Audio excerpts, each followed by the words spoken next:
Welcome to the African History Network show right here on 910 AM, the Superstation of Future Radio.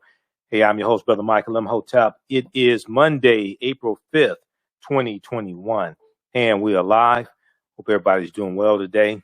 It's been a very, very busy day. A lot of people were late getting to work or getting to their living room or their home office because they're still working at home because of COVID, because a lot of people were up last night watching Earth, Wind, and Fire versus the Isley brothers.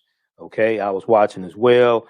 I was posting pictures of the two groups, the two iconic groups.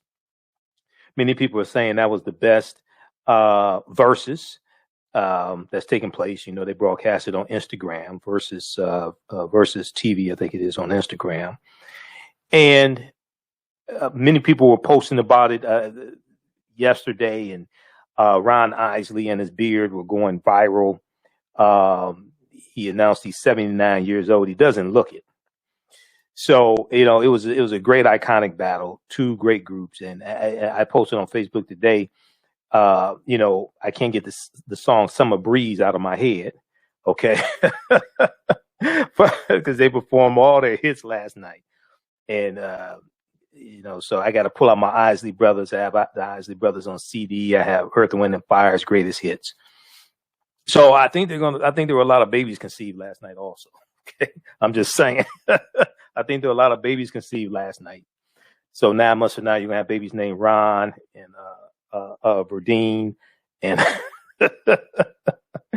and Ernie. So Steve. So we'll see what happens. But we'll talk about Verzuz later in the show. I want to see Kool in the Game versus Cameo, right? Word up. I want to see Kool in the Game versus Cameo. Okay. I also want to see Apollonia 6 versus the Mary Jane Girls, but that's another conversation. But we'll talk some about Verzuz towards the end of the show. We'll try to squeeze some more of that conversation in. But on today's show, today was day 6 of the trial of Derek Chauvin for the murder of George Floyd. And I mean, it wasn't as emotional as last week, but there was some very damaging testimony that came out today that damaged the defense. You had the police chief, Chief Madaria Arredondo. You had the police chief that testified today and testified that having your knee on the suspect's neck for an extended period of time is not policy, okay, for the Minneapolis Police Department. It's not part of their training. And then also you had Dr. Bradford Lagenfeld, who was the doctor who pronounced George Floyd dead and provided medical attention for George Floyd at the hospital. And he said that George Floyd's heart had already stopped by the time he had arrived at the hospital, and that he believed that asphyxia or oxygen deficiency was more likely the cause of George Floyd's cardiac arrest. Asphyxia or oxygen deficiency. Now, in the autopsy, the medical examiner did not mention asphyxia. And we know the medical examiner is going to testify probably this week. Okay. So we'll talk about some of the testimony that took place today. Once again, very damaging for the defense. And also, I didn't get a chance to talk about it Friday. You know, I was on Roland Martin Unfiltered Friday. We shared some of that, some of what happened on our Friday show. But there's a good article from NBC News. So in Georgia, we know that the protests in Georgia are heating up. More calls for growing calls for economic boycotts of certain corporations that are not coming out, certain Georgia-based corporations that are not coming out in force, in opposition against these Jim Crow era voter restriction bills. Okay, so there is a economic boycott that is supposed to start on Wednesday. Okay, and we'll talk some about that. And we know that Bishop Reginald Jackson announced a boycott of Coca-Cola products outside of the Georgia Capitol on Thursday, March 25th. We'll give you an update on what's going on, but there's a big article from NBC News. Corporate America is wading into the voting rights battle. Corporate America is wading into WADING, wading into the voter rights battle. And there's been pressure that has been put on these various corporations. We've been talking about that, whether it's from Black Voters Matter, Latasha Brown and Cliff Albright, whether it's other organizations, other activists, whether it's the New Georgia Project, NSA UFA. There's been tremendous pressure that has been put on them. So the companies we know these companies had offered cautious statements over the past couple of weeks or so, but last Wednesday, and we talked about this on the show as well, last Wednesday, March 31st, things changed and the pressure ramped up on these corporations. All right. We also saw that 72 African-American executives signed onto a letter condemning these voter restriction bills also. We talked about that last week on the show. All right, so we'll give you an update on what's going on here as well. We have to keep the pressure up. The Brennan Center for Justice now estimates that it's about 361 bills, I think it is, in 47 states as of March 24th. Okay, it was about 253 bills in 43 states. Now it's 361 bills, 361 voter restriction bills in 47 states as of March 24th. So as I've said before, the Republicans have declared war on us, on our voting rights, as well as many Hispanics and younger people who vote, people who tend to lean towards Democratic candidates. They've declared war on us, but especially African Americans. So this is why we have to fight back, and we have to leverage our economics to enforce our politics. We have to leverage our economics to enforce our politics. So we'll talk about that, and we'll talk a little bit about the verses between Earth, Wind, and Fire and the Isley brothers. All right. And everybody looked good. Ron Isley looked good. I wanted them to perform, from the Steve Harvey show, where he's a high school teacher. I wanted them to perform When the Funk Hits the Fan from Steve Hightower and the High Tops. Okay, because that's the funk band that he used to be the leader of on the TV show. And they have this song. If you haven't seen the show, I don't know why you haven't seen the Steve Harvey show. Okay, with Wendy Raquel Robinson and Cedric the Entertainer and Terry J. Vaughn, Lovita Alize Jenkins. Okay, Lovita Alize Jenkins. But you have When the Funk Hits the Fan, and also the other big hit that I really wanted them to perform was Break Me Off a Piece of That Funk. They didn't perform either one of those songs last night, but the songs they performed last night, they were okay. But I wanted to hear When the Funk Hits the Fan, right? And Break Me Off a Piece of That Funk. Okay, so all right. So we'll discuss that some later on in the show. Now, on the African History Network show, we focus on educating, empowering, and inspiring people of African descent throughout the diaspora and around the world. Because right knowledge corrects wrong behavior. What you do for yourself, what you do to yourself, and what you allow other people to do to you and get away with is based upon what you think about yourself. What you think about yourself is based upon what you have been taught about yourself. What you've been taught about yourself is based upon everything you've read, heard, and seen about yourself.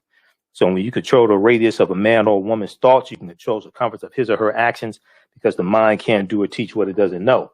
Now, we deal with a number of different topics here on the African History Network show. We deal with current events and history, politics, education, economic empowerment, entrepreneurship, relationships, love, sex, health issues, and much, much more.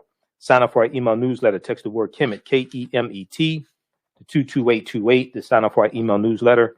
Text the word Kemet, Kemet, to 22828 to sign up for our email newsletter. Also visit our website, AfricanHistoryNetwork.com, AfricanHistoryNetwork.com. If you'd like to stop for information, you can support the African History Network, $ the AHN Show through Cash App, $ the AHN Show through Cash App, also through PayPal, paypal.me/the AHN Show, paypal.me/the AHN Show. All right, we're coming up here on the break. You listen to the African History Network show right here on 910 AM, the Superstation of Future Radio.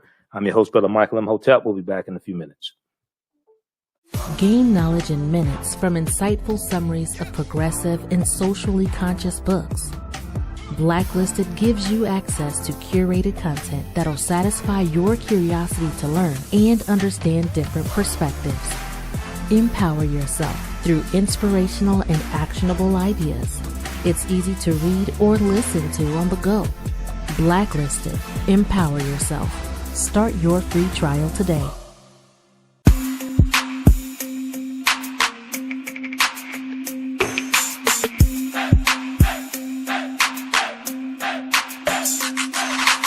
Are you getting ready for fall or winter? We have the solution for all seasonal clothing needs.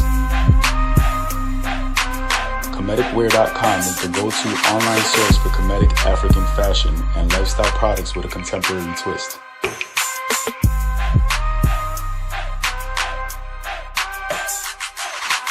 We're committed to offering unique styles reflecting our African heritage.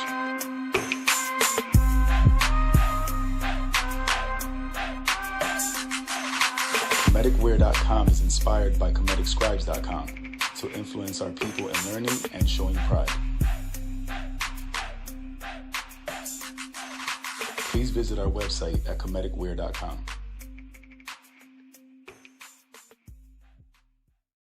We all know the cannabis industry is headed toward an uprise in the past decade. What happens when there is a brand that brings this uprise in a blow? The cannabis industry welcomes her uprise. Hustle her hemp. Delivering excellence with pride is her watchword, and how you choose to embrace it makes it a priority. From cultivating rich cannabis into exquisite and tastefully finished CBD products to delivery, Hustle Her Hemp leaves no stone unturned. Hustle Her Hemp's mission is to empower women of color by building business and creating legacies, uniting beauty, health, and business. We are a pure definition of how we want the CBD industry to become in the future. While we are redefining innovation, we bring the same energy to improving the quality of life. Hustle Her Hemp is the new uprise.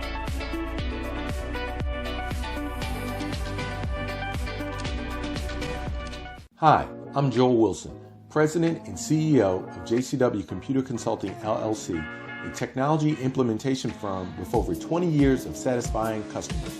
We offer a full spectrum of industry top-tier branded services. We are an authorized partner or reseller for Lenovo, Zoom, T-Mobile, Microsoft 365 and Surface tablets, Google Workspace, Acer, Asus, Samsung, PCmatic security software, and many more. Our online store features laptops, Chromebooks, computers, printers, accessories, and software. Businesses, take advantage of our free 1-hour Zoom tech consultation and know we offer top nationwide high-speed internet service providers, voice over IP, and cellular phone services. Home users, don't miss our current in-stock Chromebook inventory. Please visit us at jcwcc.com or call 215-879-6701. Welcome back to the African History Network show right here on 910 AM, the Superstation, the Future Radio. I'm your host, Brother Michael Imhotep. It is Monday, April 5th, 2021, and we're alive. Hope everybody's doing well. You know, a lot of people were late to work or they were sleepy at work today. They were dragging people around. A lot of people at work today were talking about the Verzuz that took place on Easter Sunday, April 4th, 2021, between two iconic groups, Earth, Wind, and Fire, the Elements versus the Isley brothers. Many people are saying the Isley brothers won. I mean, it was fantastic. Steve Harvey was the host. He was the MC. You had D Nice as the DJ. I mean, that I think at one point I was watching it live on Instagram. I know it surpassed 400,000 viewers at one point. I think it got close to 500,000 viewers. So that may have been the most watched Verzuz so far. Okay, but we'll talk some more about that later. I want to jump into what took place day 6. Okay, what took place today, day 6 of the Derek Chauvin trial. We're going to go to clip number 1 here in just a minute, Shakita. So we heard from 2 very, very important witnesses today. We heard from Minneapolis Police Chief Madaria Arredondo, and the chief testified at the chief testified today at the trial. Now, he was the police chief who fired Derek Chauvin the day after George Floyd's death, along with 3 other officers who were at the scene. Now, Police Chief Arredondo took the witness stand as a witness for the prosecution today in the Chauvin trial. Now, it's important for people to understand also.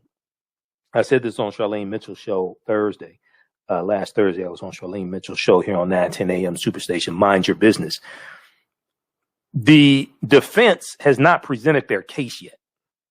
These are the prosecution's witnesses. This is the prosecution's case. The defense, led by Eric Nelson, they're doing cross-examination, but they have not presented their case yet. Once the prosecution presents its case, the prosecution will rest. Then, in general, usually the prosecution will rest. Then the defense will then present their case, bring forth their witnesses, their medical experts, etc. They will present their case. So the defense, even though they've telegraphed, they're going to say he overdosed, George Floyd overdosed and things like this. The defense has not presented their case yet. So I just want people to understand this. It's expected, in general, the trial will go between 2 to 4 weeks. So Chief Arredondo testified about the department's code of ethics and de-escalation policies that are used to train officers. Quote, the goal is to resolve the situation as safely as possible. The goal is to resolve the situation as safely as possible. So you want to always have de-escalation layered into these actions of using force. He testified today.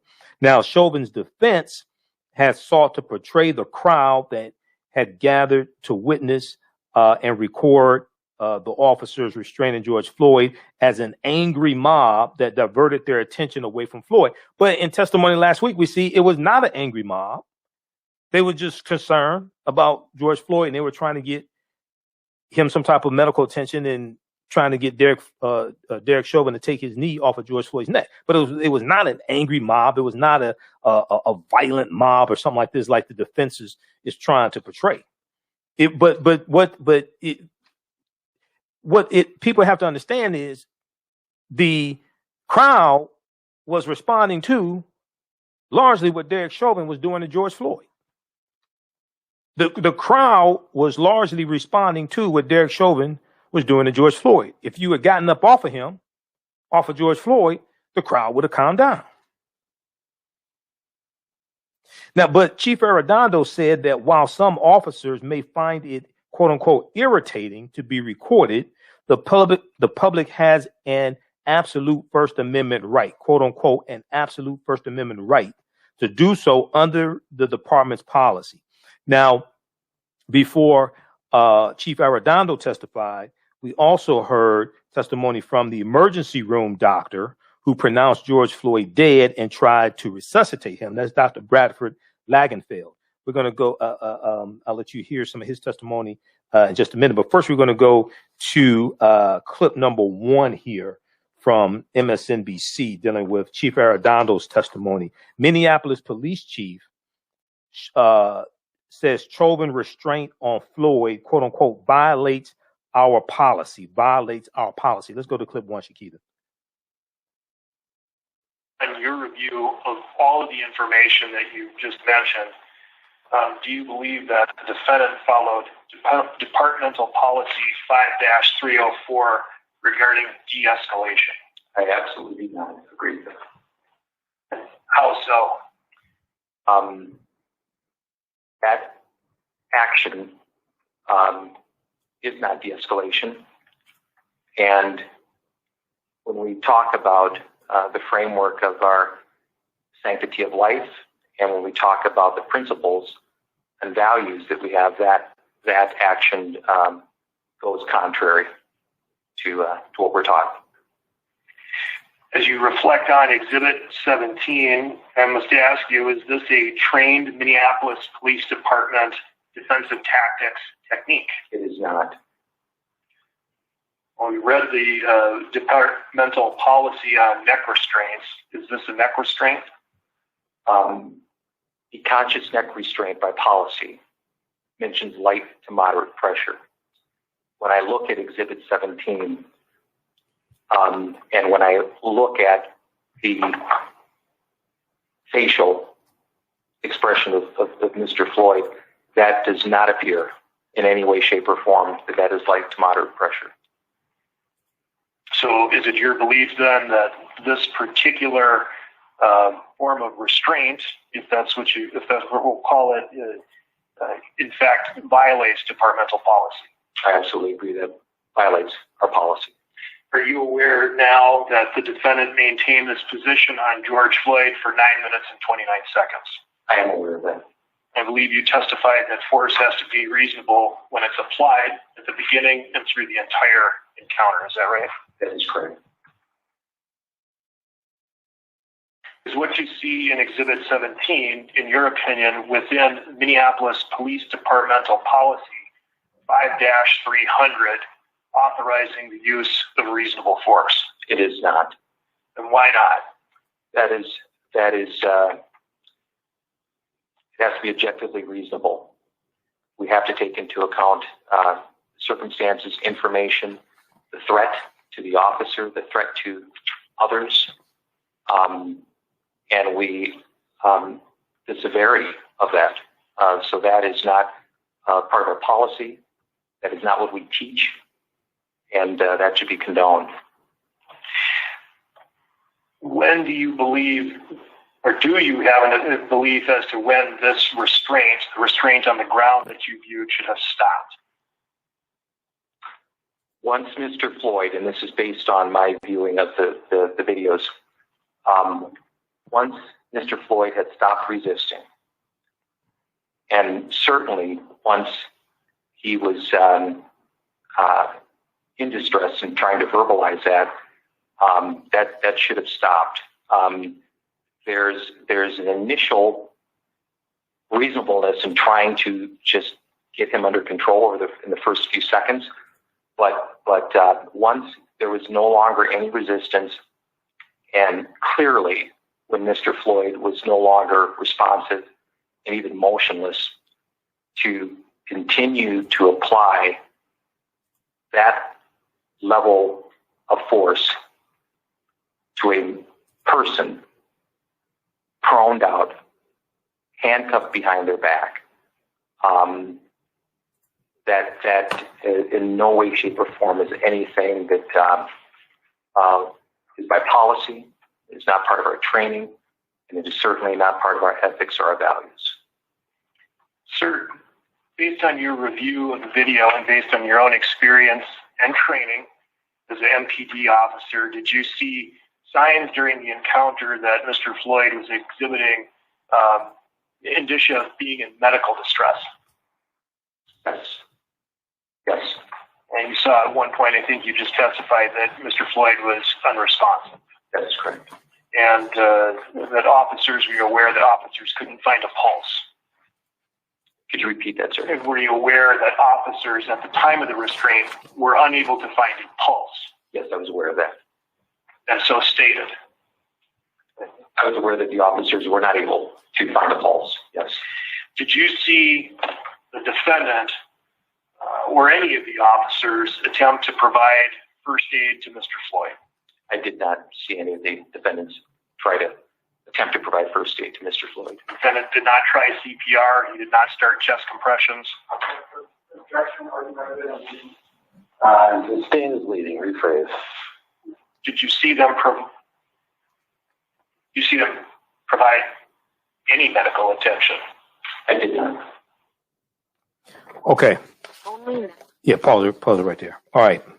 So that was very, very damaging testimony that Chief Arredondo gave today. Truthful, but damaging to the defense. And he was saying that the that use of deadly force to someone that's laying down in a prone position on their stomach, handcuffed behind their back, okay, for an extended period of time, using force like that, knee to the neck, that doesn't fall in line with department policy. But also, the force continued after George Floyd had stopped moving. He stopped talking, he stopped moving, and Derek Chauvin's knee was still on George Floyd's neck. So it's very damaging testimony from Chief Arredondo today. He said, in no way, shape, or form is anything that is set by policy. Okay.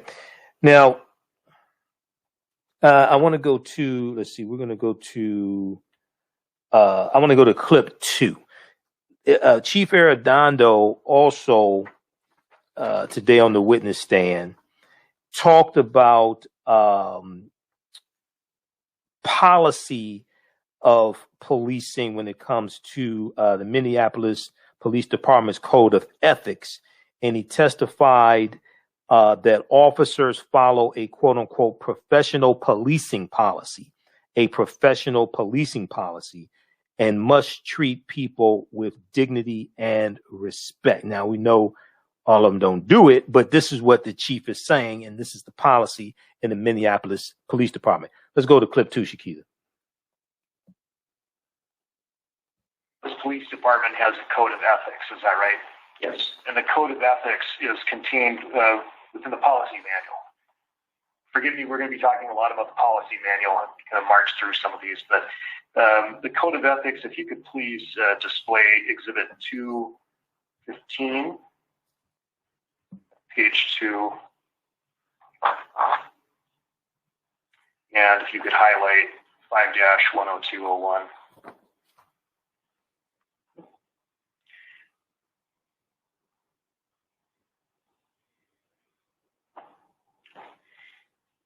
And as the Code of Ethics provides in the policy manual, law enforcement officers' fundamental duty to serve mankind and safeguard lives and property, and to protect the innocent against deception and the weak against oppression and intimidation. Is that right?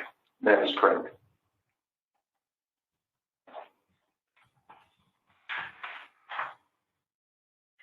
And if you could take that down, Minneapolis Police Department also has a professional policing policy. Is that right? Yes. At a high level, can you describe what professional policing means in this context? Yes, our Minneapolis Police Department, professional policing, it's really about treating people with dignity and respect. Above all else, at the highest level, it's that we see each other as necessary, we value one another, and it's really treating people with the dignity and respect they deserve. If we could display then Exhibit 215, and drawing your attention to page 4, section 5-104.01. Sir, is this the professional policing policy? Yes, it is. And could you read the first bullet, please? The first bullet reads, be courteous, respectful, polite, and professional. And if you would then also read the third bullet. Ensure that the length of any detention is no longer than necessary to take appropriate action for the known or suspected offense. Okay. Pause it right there. Pause it right there. Okay. So there's Chief Arredondo also testifying to the policy, the Code of Ethics, dealing with the Minneapolis Police Department as well. Professional policing policy. Okay. And from all accounts, it appears that Derek Chauvin didn't follow that on May 25th, 2020. Now, I want to look at, we're going to go to clip 3 here in just a second, Shakita. I want to look at the updates here from the Washington Post. Now, everyone is saying how it's unusual for a police chief to testify in a case this high level against a officer, subordinate officer, what have you. But it's happened before. This is the second time Chief Arredondo has testified while a Minneapolis police officer stood trial for murder. It happened back in 2019 when Officer Muhammad Noor was on trial for shooting and killing Justine Diamond. We remember this case also. This is the white woman who was shot and killed. It was said that she startled the officer. He was in his patrol car and he shot her, killed her. He's in prison now. Okay. I want to look at this. I'm going to pull this up here from Washington Post. Let me turn on the screen share, flip back over here. Just 1 second. Calling number is 313-778-7600. If you have a quick question or comment, 313-778-7600. If you have a quick question or comment. So when we look at the updates from the Washington Post, Chief Arredondo's testimony was among the most anticipated moments in the trial. Yeah, and it originally was supposed to take place last Friday, but they only had a half a day of testimony last Friday. In part because this kind of appearance on the stand is so unusual. It's remarkably rare for a police chief to take the stand against one of their officers, experts say. Now, even more striking is that this is the second time that Chief Arredondo, who is African-American, but people can't tell or haven't seen him before. Even more striking is that this is the second time Chief Arredondo has testified while a Minneapolis police officer stood trial for murder. In 2019, he testified when Officer Muhammad Noor was on trial for shooting and killing Justine Diamond, a woman who had called 911 to report hearing a possible sexual assault. That shooting in 2017, so the shooting took place in 2017, trial was in 2019. That shooting in 2017 and the ensuing outcry helped Chief Arredondo become police chief in the first place. Now, he's the first African-American police chief in the Minneapolis Police Department. Now, amid the uproar over the shooting, the city's police chief, Jani Harto, was forced out, and Arredondo stepped into the role, becoming the department's first black chief. Now, Arredondo's testimony also has been widely anticipated because having a sitting police chief testify in uniform provides a powerful voice for the prosecution. Having a sitting police chief testify in uniform provides a powerful voice for the prosecution. Now, Arredondo's testimony could be viewed as speaking on behalf of the city's entire police department, whether or not he intends his remarks that way. His testimony, along with those from veteran police officers last week, okay, like Lieutenant Zimmerman, as well, who was a homicide detective and a very senior homicide detective, Lieutenant Zimmerman, and then also we heard from Derek Chauvin's former supervisor as well last week.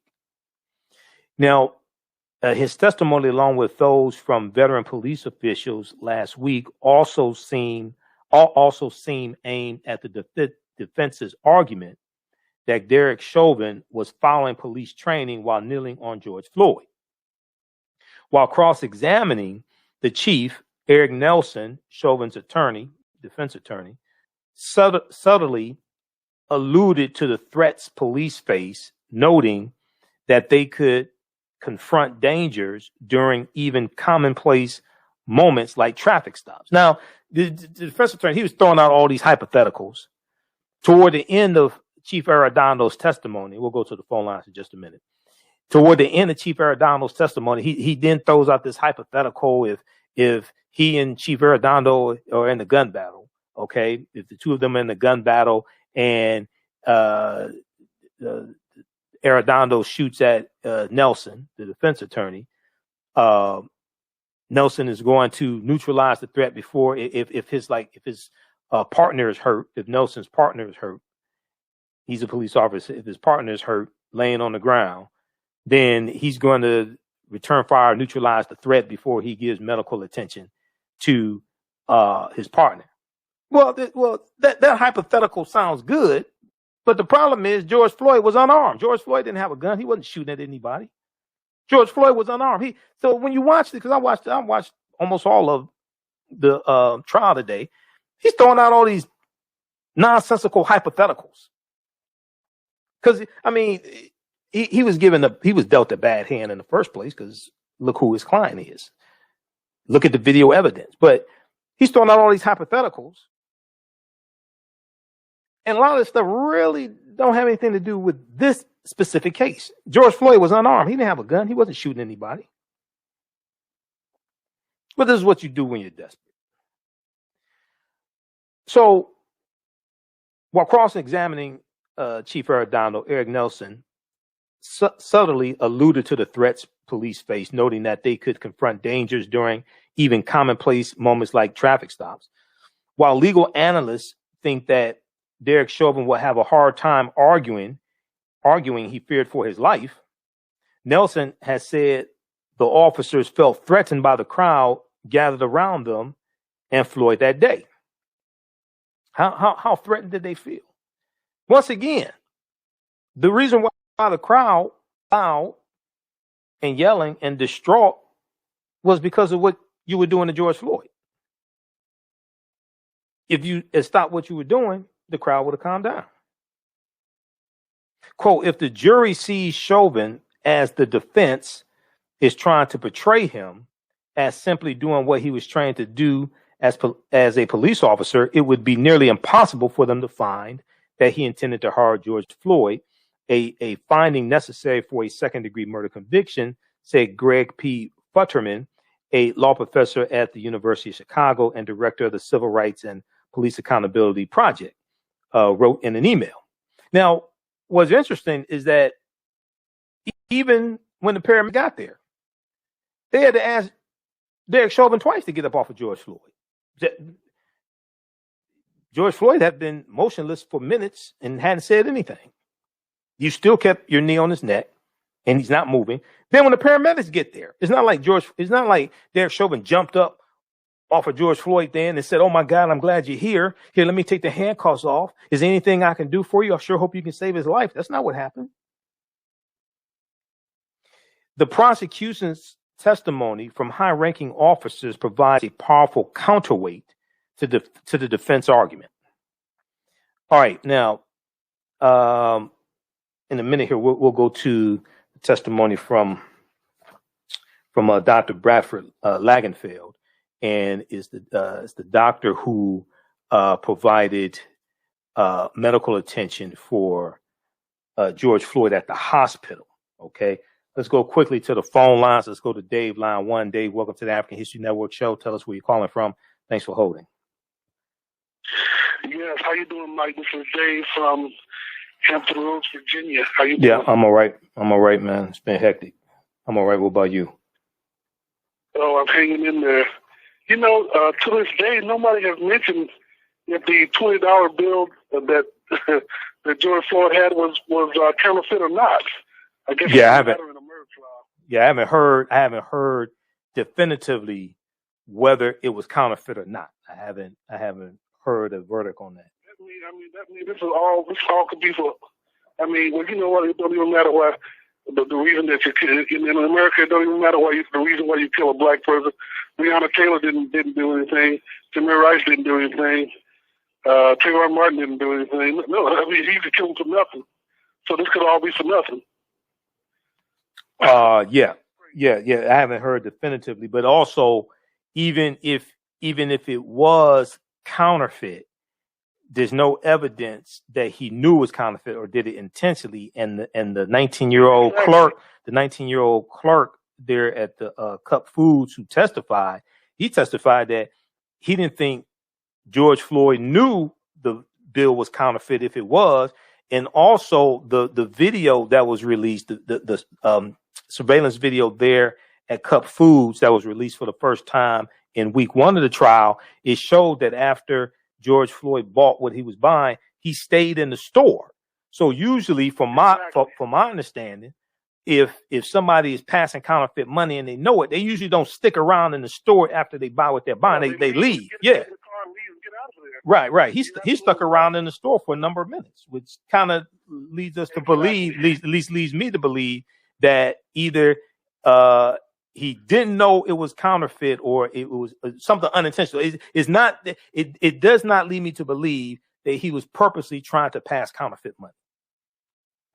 Exactly. You know what? That happened to me in real life. I gave a lady $100 bill, and it turned out to be counterfeit. I had gotten paid in cash from a used car dealership.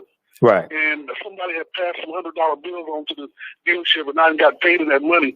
The cashier at the grocery store just gave the money back to me, and I went right back to my job and got that straightened out. Right. Okay, Dave. Thanks for calling. Yeah. Keep it listening. Thank you. All right.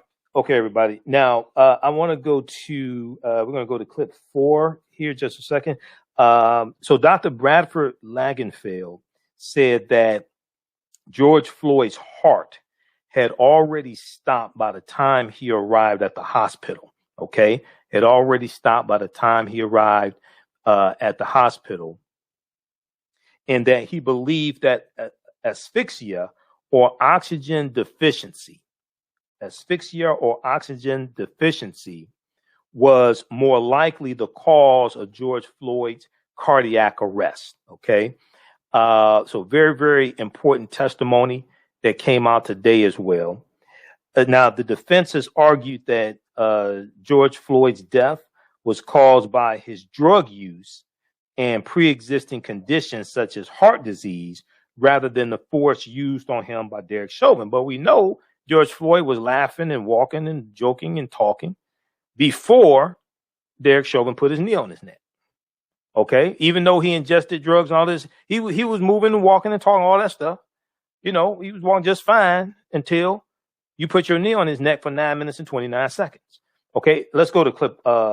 This is testimony from Dr.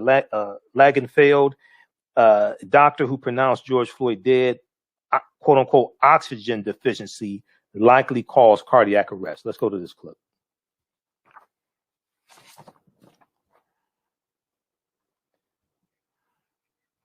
Back it up. It started at the beginning. Because just back it up. Started at the beginning.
was your leading theory then for the cause of Mr. Floyd's cardiac arrest, oxygen deficiency? That was one of the more likely possibilities. I felt that at the time, based on the information I had, it was more likely than the other possibilities. And doctor, is there another name for death by oxygen deficiency? Asphyxia is a commonly understood term. Okay, so that is introducing asphyxia, which was not in the medical examiner's autopsy report. We should hear from the medical examiner, I think, this week. So that's going to be very interesting here. Now, also, jurors took copious notes when the doctor said asphyxia likely cause of George Floyd's death. Let's go to clip 4 quickly here, Shakita.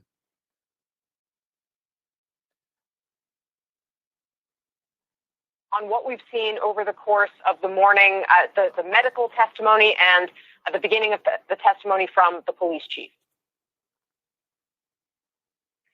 So, Casey, first I want to start with the police chief because obviously this was highly anticipated and very unusual that we see a police chief taking the stand for the prosecution or the defense.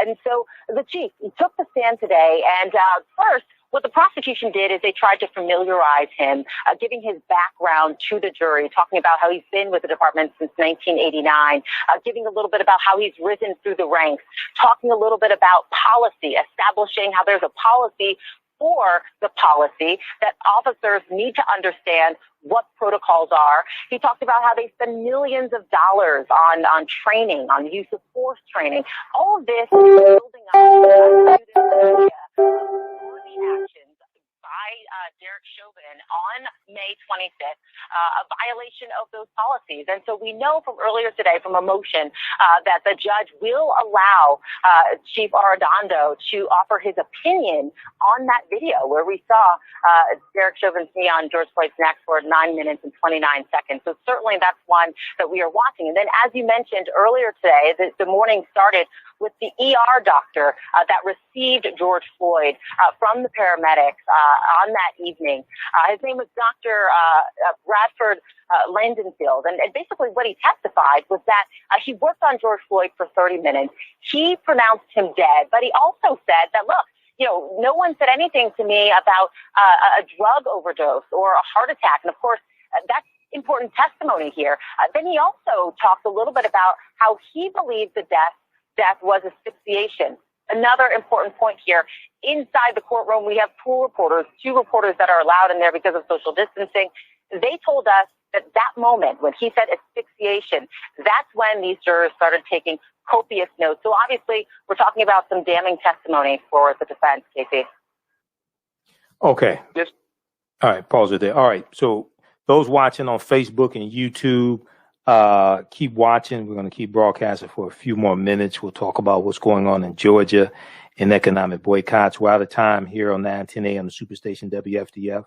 Also, if you'd like this type of information, you can support the African History Network, $ the AHN Show through Cash App, $ the AHN Show through Cash App, also through PayPal, paypal.me/the AHN Show. If you support through Cash App, be sure to type in $ the AHN Show, and it'll come up. It'll say Michael and have my picture there. Remember, at the African History Network, we focus on educating, empowering, inspiring people of African descent throughout the diaspora and around the world, because right now it's correct for own behaviors. Not over till we win. Wakanda forever. Stay tuned for Democracy Now! We'll talk to you tomorrow night. Peace. Digital Dandelion's Technical Solutions works with businesses like yours to create an operations manual for your business, which is something many businesses don't have. According to AARP, more than 30% of small business owners are over 50 years old.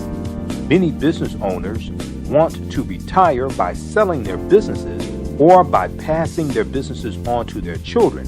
However, according to Forbes Investment Advisors, many retiring owners' attempts to sell their businesses for retirement fail. You cannot sell your business without a business manual. Your children also cannot inherit your business because there is no way to run it. Your business does not have to die when you leave. Their business Bible products will give you the tools you need for a thriving business that can make you money even after you retire. Are you looking at increasing your business's annual revenue? Digital Dandelions can help you make at least $100,000 in annual revenue and expand your business. Speak with them today about solidifying your business. Visit digitaldandelions.com today and get a free 30-minute consultation. We all know the cannabis industry is headed toward an uprise in the past decade. What happens when there is a brand that brings this uprise in a blow? The cannabis industry welcomes her uprise. Hustle her hemp. Delivering excellence with pride is her watchword, and how you choose to embrace it makes it a priority. From cultivating rich cannabis into exquisite and tastefully finished CBD products to delivery, Hustle Her Hemp leaves no stone unturned. Hustle Her Hemp's mission is to empower women of color by building business and creating legacies, uniting beauty, health, and business. We are a pure definition of how we want the CBD industry to become in the future. While we are redefining innovation, we bring the same energy to improving the quality of life. Hustle Her Hemp is the new uprise.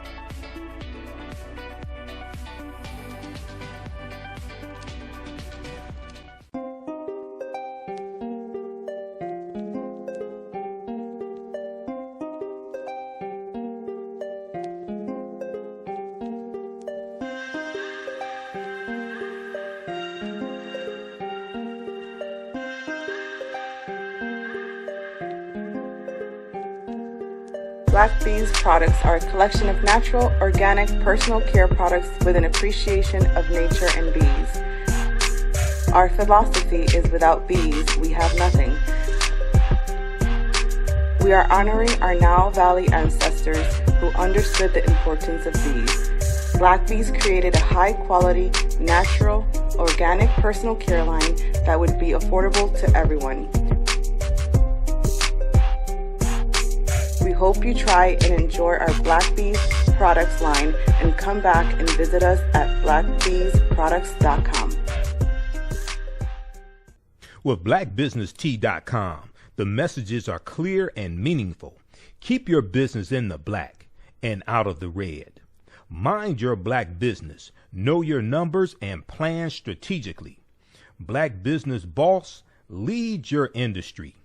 Support black business. Encourage, patronize, and uplift one another. BlackBusinessTea.com currently has products sold in Detroit, Atlanta, Chicago, and Los Angeles, with proceeds returned to the black community. They have a wide selection of hoodies, t-shirts, mugs, hats, sweatshirts that support black-owned businesses. Visit the website blackbusinesstee.com. That's blackbusinesstee.com. All right, stand by. Stand by. Let me clear this call. Okay. All right, we'll go for a few more minutes. I want to squeeze in this other topic here. We'll have continuing coverage of the Derek Chauvin trial on tomorrow's show. I want to go to this next story here, and this is dealing with out of Georgia. Okay, then we'll talk a little bit about Verzuz some more. Out of Georgia, corporate America is wading into the brawl of dealing with voting rights. Corporate America is wading into the brawl dealing with voting rights, and there's more and more talk about economic boycotts as well. Okay, so I want to go to that story here in just a minute. There was a good article. Now, we've been talking about this, covering this day after day, and there was a good article from the NBC News that is giving an update on what's taking place in Georgia. All right. The sudden groundswell comes as Republicans seek to tighten voting laws across the country. This is an article from April 3rd, 2021. Okay. So this was Saturday. and we were off on Easter Sunday. So this is the first I've had to talk about this. I'm going to go to this clip here in just a minute of Bishop Reginald Jackson, who's calling for economic boycott, in Georgia as well, of certain corporations that are not speaking out against these voter restriction bills. Now, also, we know that on April 2nd, Friday, April 2nd, we know that Major League Baseball announced that the All-Star game, which was scheduled for July 13th, the All-Star game is not going to take place in Atlanta, behind this voter restriction bill. All right, so if we look at let me pull this up here from NBC News, just a second. And we also Governor Brian Kemp has doubled down on the on Senate Bill 202 that he signed into law. He is condemning Major League Baseball for moving the All-Star game out of Atlanta. And you have Republicans engaging in council culture that they have been protesting about or complaining about also, which is very interesting. All right, so let's look at this. Let's look at this article here from NBC News.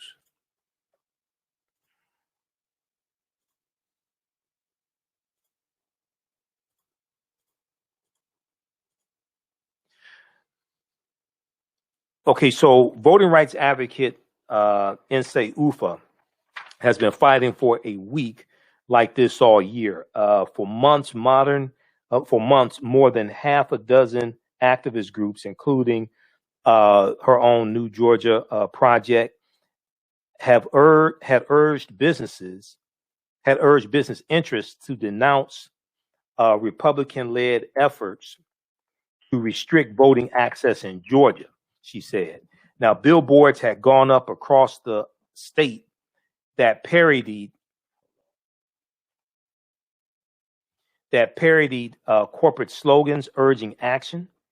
Advocates projected campaigns on the side of hotel hosting attendees for the NBA All-Star weekend in early March. Now, the companies had offered cautious statements, and Isley calls hand-wringing and shoulder-shrugging. That is until Wednesday, when all of this changed. So that was Wednesday, March 31st, That was Wednesday, March 31st when all of this changed. Delta Airlines and Coca-Cola issued forceful condemnations of Georgia's new voter restrictive law enacted last week, on March 25th. Thursday, March 25th, it was signed into law by Governor Brian Kemp. Now, from there, corporate criticism of Republican voting bills seemed to spread like wildfire, moving across state lines and morphing into a national trend that activists say finally reflects the urgency of the sheer number of restrictions under consideration across the U.S. All right. I'm going to go to this clip here from the readout with Joanne Reed in just a second. This is from April 2nd, and this deals with Major League Baseball moving the All-Star game. We'll go to that clip in just a second here. Let me cue that one up. Now, from there, corporate criticism of Republican voting bills spread like wildfire, moving across state lines and morphing into a national trend that activists say finally reflects the urgency of the sheer number of restrictions under consideration across these. Nsé Ufa said there's a clarity about January 6th that people get, that was an attack on our democracy, that was an attack on our democracy. All right, let me pause that clip. Now, if you understand that the attack on the Electoral College vote was unpatriotic and anti-democratic, then you need to continue down that same logical street until you get to these 360 plus bills in 47 states that are trying to make it more difficult for Americans to vote.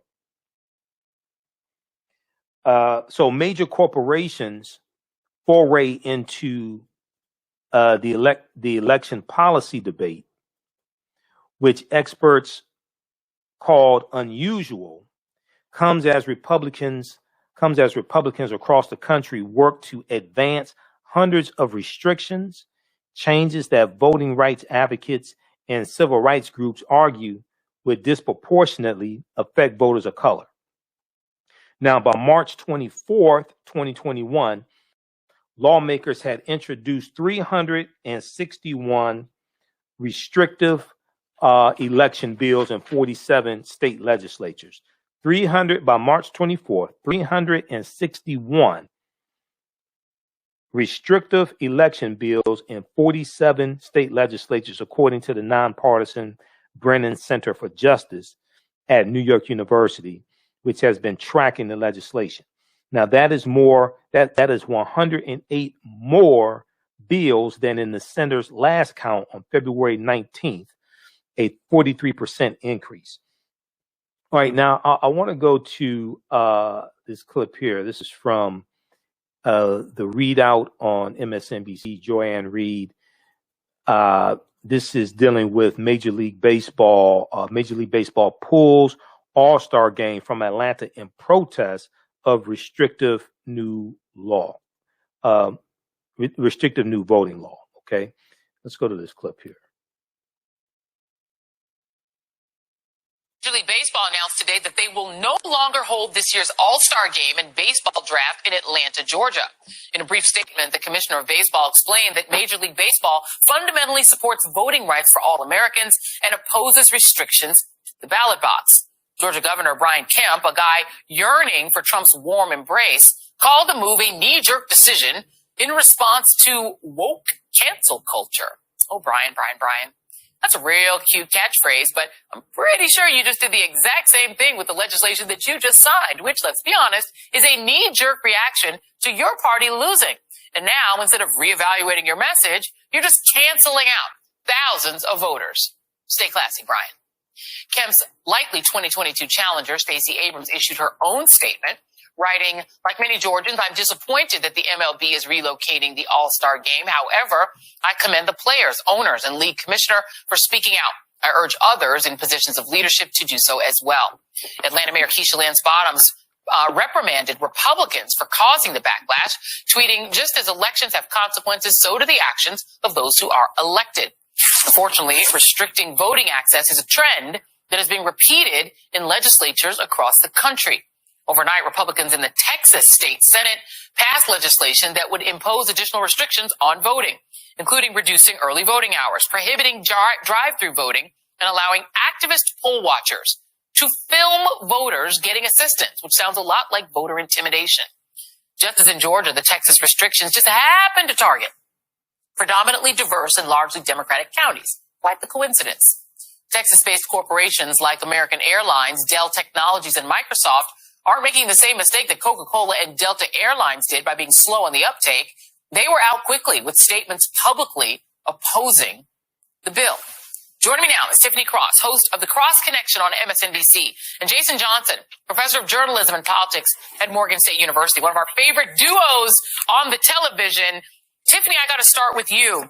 I am struck not only by Major League Baseball's, pretty strong statement here being like, we're yanking the game, but also the corporate reaction that was so quick in Texas. You didn't have American Airlines waiting around for people to talk boycott. They were like, we oppose the bill in advance. Right. But that didn't happen on its own. You know, like, I refuse to think that corporate America just has this heavy heart and is so concerned about voter suppression. That is the work of activists. That's the work of folks like LaTosha Brown and Black Voters Matter. That is the influence of activists in Georgia that cast a wide net of influence from Georgia to Texas and all across the Bible Belt and all up through the Midwest, because this type of voter suppression is not just limited to the southern states. It's happening everywhere since they struck down Section 5 of the Voting Rights Act. So I applaud the people out there who are taking it to the streets. But the bottom line is here, Joy, you just laid out very well in your open the massive voter suppression effort happening.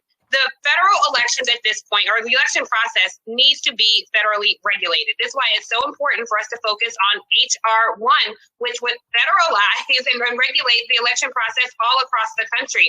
As long as we have people who are laser focused on attacking Black voters, who saved this democracy, quite frankly, we need to be focused on saving Black voters. And I think as long as we leave that up to Republican-controlled state legislatures, we'll continue to see this type of draconian and egregious action taken against us. Okay. All right. So that was from the readout from April 2nd. 2021, MLB puts All-Star game from Atlanta in protest of restrictive new voting law. So also mentioned in that segment is what's going on in Texas. Now, I've posted some articles dealing with this. We haven't had a chance to talk about it. Well, we talked about Texas a little bit, but the Texas GOP pushes restrictive voting reform bill that reduces early voting hours, prohibits drive-through voting, bans election officials from proactively sending vote-by-mail applications, lets poll watchers video record voters receiving assistance, okay, which could make some people voting nervous, not because they're doing anything wrong, but just who the hell is this person recording me asking questions? Okay. So check that out from the readout. If we look quickly here at this article from NBC News, this talks about what's going on in Texas. This is from April 1st, 2021 by Jane C. Tim, Timm. Texas Senate passes bill to cut early voting, empower poll watchers. Now, most of these poll watchers in Texas are going to be white. Okay. Texas Senate passes bill to cut early voting, empower poll watchers. The state legislature leads the nation with 49 restrictive voting bills introduced. 49 restrictive voting bills introduced. Okay. Now, if the African American vote didn't matter and Hispanic vote didn't matter, if all this stuff didn't matter, why are Republicans working so hard to nullify our vote? Why are they working so hard to make it harder for African Americans to vote? Why is this? Now, the Texas Senate in the early morning hours Thursday. Okay. Now, this article is from April 1st. From Thursday, April 1st. So they're talking about early Thursday, April 1st, 2021. The Texas Senate in the early morning hours, Thursday, April 1st, 2021, passed a sweeping election bill that cuts early voting options and empowers partisan poll watchers. Senate Bill number 7 is what it's called. Senate Bill number 7 bans overnight early voting and drive-through early voting, popular options offered by Harris County, Texas during the 2020 election. Republican lawmakers championed the bill as a measure that would make Texas elections more secure. But there wasn't a problem with the security of your elections. This is based upon the big lie that was being pushed. Okay. And then you have 361 voter restriction bills that are trying to be pushed through state legislatures, operating based upon the big lie and the stolen election, which is a lie. But advocates argued the state was trying to make voting harder, particularly for communities of color, disabled voters, and older voters. The bill now heads to the Texas House of Representatives, which also considered its own omnibus package of restrictions, House Bill 6, on Thursday. Okay, last week Thursday, House Bill 6.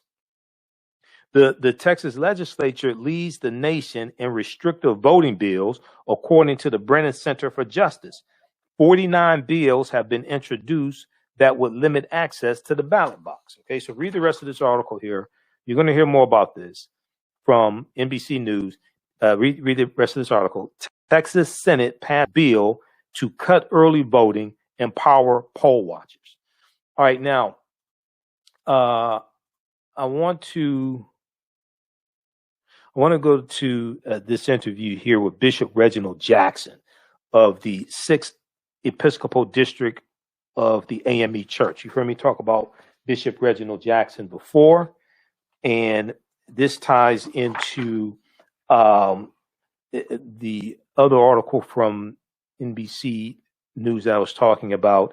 Corporate America is wading into voting rights brawl. Corporate America is wading into voting rights brawl because Bishop Reginald Jackson and others are calling for an economic boycott of certain Georgia corporations that is supposed to start on Wednesday, April 7th.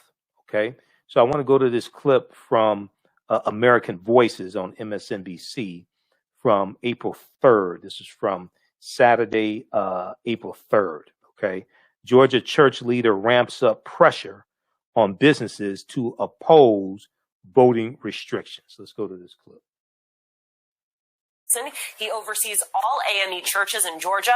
Joining us now, Bishop Reginald Jackson. He oversees all AME churches in Georgia, and he is leading the movement to hold companies responsible. It is good to see you, Bishop. I want to start with Major League Baseball pulling its All-Star game out of Atlanta. What do you think of the move, and how did advocacy on the ground make this possible?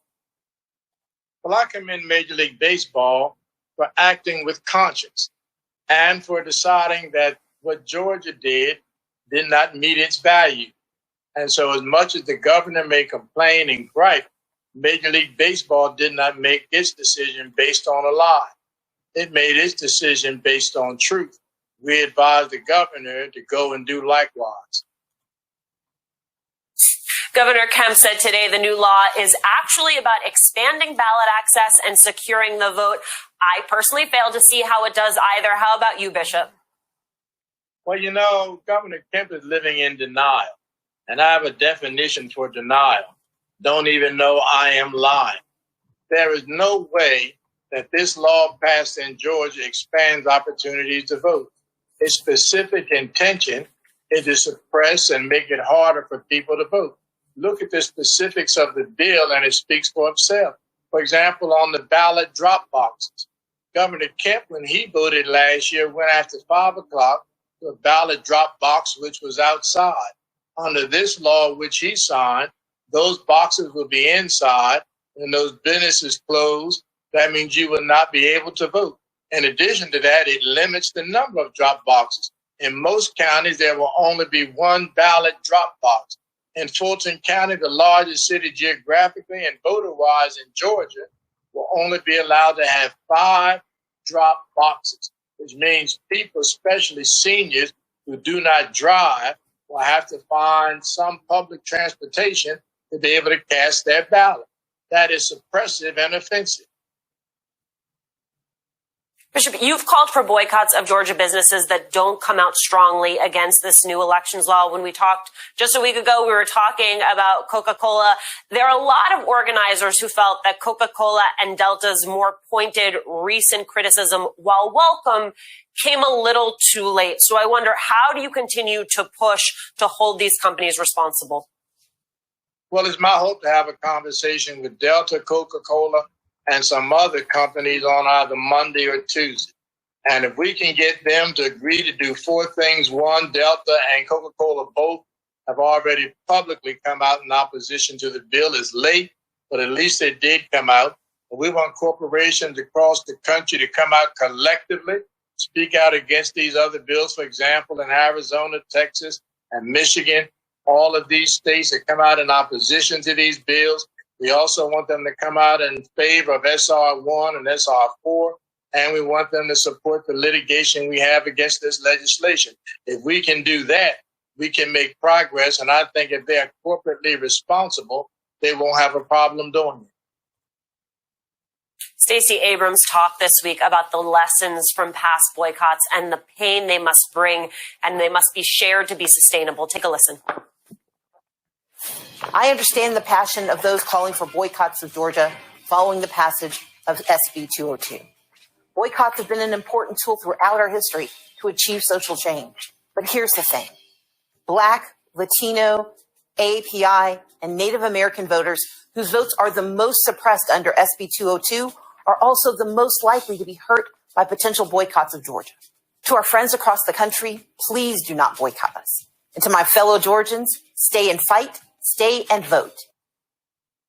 What do you say to advocates who think boycotts are not the right move just yet? Well, Stacey Abrams and I talked yesterday and 2 days ago, and really we're on the same page. We made this boycott effective on April the 7th. One of the reasons we made it April the 7th was to give these corporations time to come around. It's my hope that by Wednesday, they in fact will come around. Delta and Coca-Cola have already begun that process. Again, we cannot support people with our dollars who do not support us in our efforts to be able to exercise our right to vote. This boycott is not anything we want to do. The only way we will boycott if it's something we have to do. And if we have to do it, we'll do it. But I'm confident that Coca-Cola, Delta, and some of these other companies are going to see the light and come on board. In an act of retaliation against Delta, the Georgia House of Representatives voted to revoke a yearly $35 million tax credit for the airline. The bill didn't move forward in the state Senate. What's your message to corporations who see that happening and see possible economic backlash from GOP lawmakers? Well, to be frank with you, I think that's why Coca-Cola and Delta didn't speak out before. In 2018, this legislature thought to do the same thing.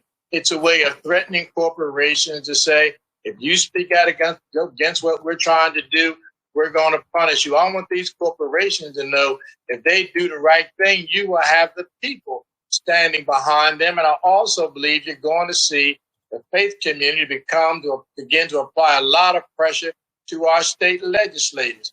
There is no way we're going to sit by and let them blackmail and exercise vengeance against corporations because they do the right thing. The fact is, there's no right way to do wrong. You know as well as anyone that there are many ways in which to change or tinker with the playing field when it comes to our democracy. In addition to this voting rights legislation, you also have the Georgia state lawmakers returning later this year for a special session on redistricting. I wonder, what are you going to be watching for as that process unfolds? But during their time off, I'm going to be lobbying some of these legislators. Again, nothing changes without pressure.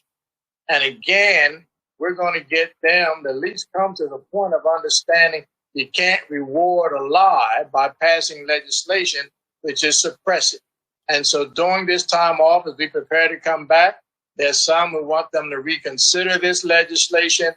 All I know is we're going to be having a frank, candid discussion with our legislators so that they can move Georgia in the right direction. Let me make it very clear.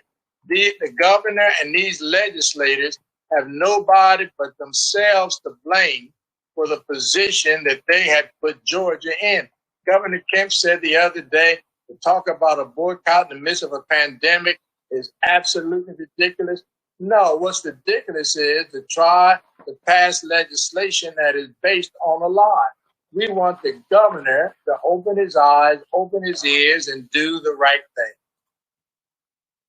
Bishop, I want to loop back to something you said at the beginning of our interview, which is that this isn't just about Georgia. Republicans have introduced restrictive voting bills in 46 other states. A little bit later, we're going to be talking with two advocates and organizers in Texas.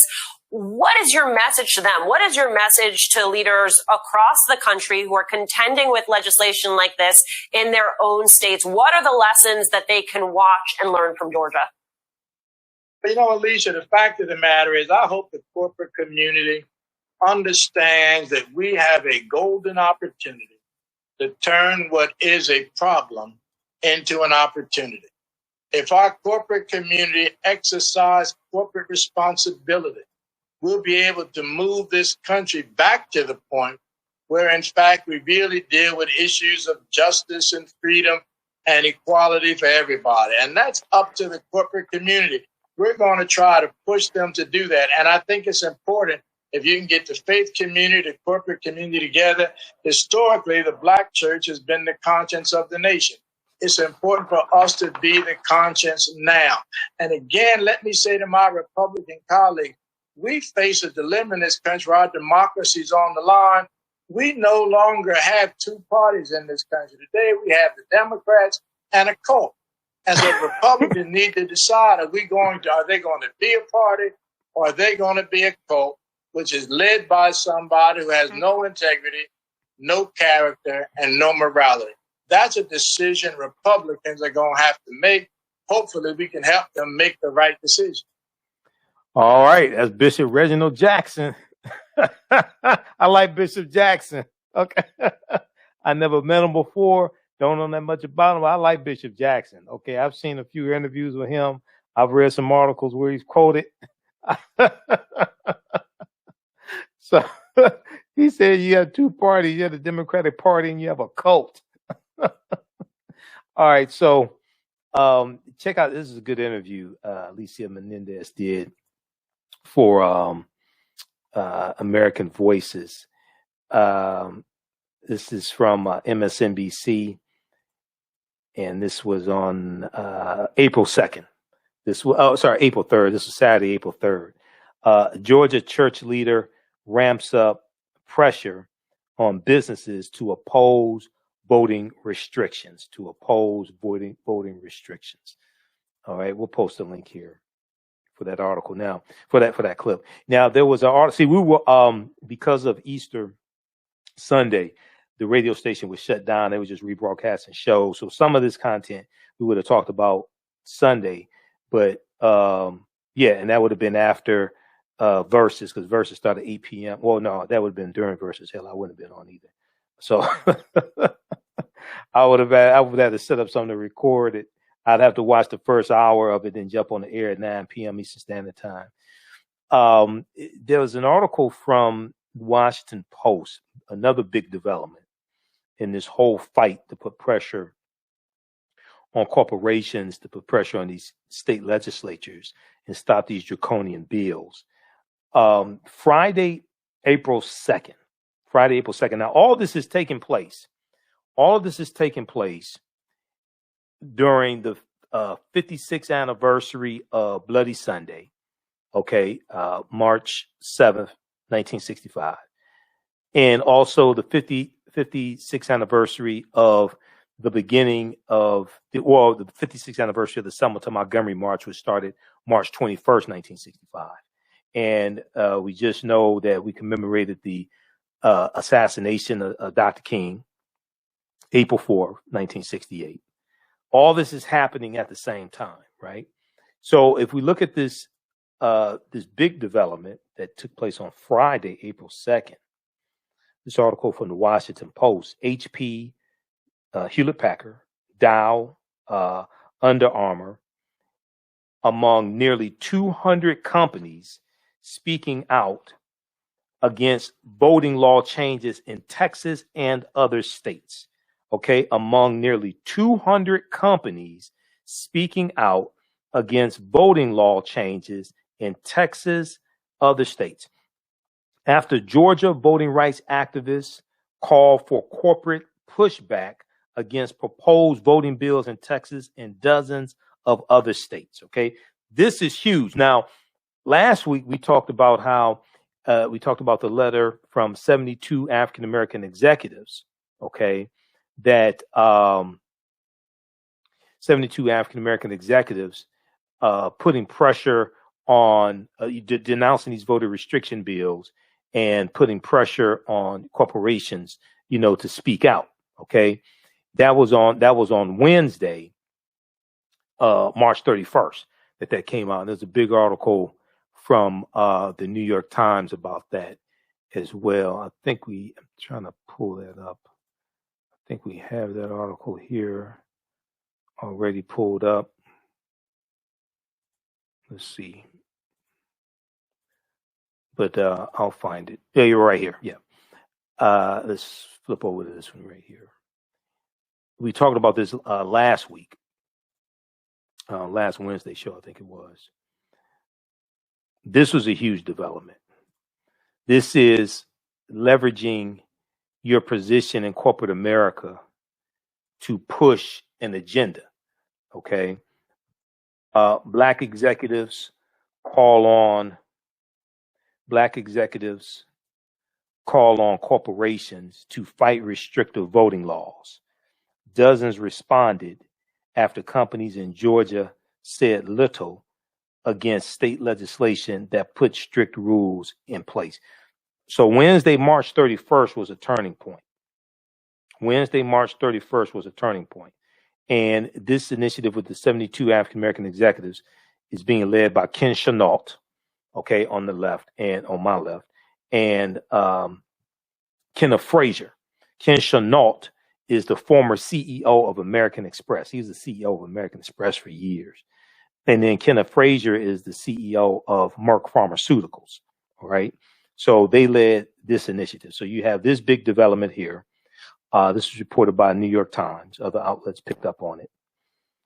Okay. And then I want to go back over to the article from the Washington Post here. Hold